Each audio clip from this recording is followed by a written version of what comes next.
Growing up, going down with the family to watch internationals, you always see the captain leading the team out. You always dream of captaining at the highest level, and you know this is right up there, and it's a fantastic honour for me. The championship so far, we haven't been far off. We gave ourselves a cushion against Wales. We obviously let that go.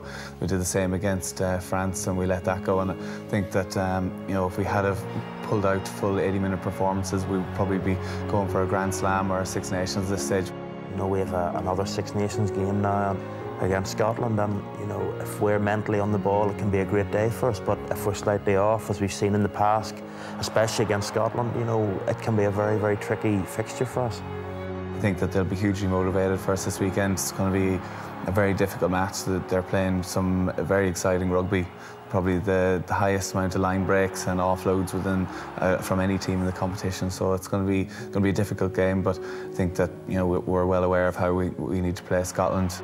Ireland are a team now that have a lot of pride in our defence, and you know, Scotland are really going to test it. So if we can have a really good defensive performance against Scotland, you know you've earned it. I think that we look very dangerous when we get into the opposition's half, but at the minute we're struggling. Maybe we're staying in our own half a little bit too much. We knew going into the Six Nations that Brian wasn't going to be a part of it, and you know, to lose Paul on Sunday, it's obviously they're two massive players to lose. You know, Donnacha Ryan stepping in to fill the void as a player. You know, he's come on and done exceptionally well. To have to play 4 games on the bounce, these are the sort of consequences that are coming on. These are the sort of speed bumps that happen, and it's a case of, you know, the new fellas coming in. We lost our last game at Croke Park, Triple Crown, you know, everything that day, and it was bitterly disappointing.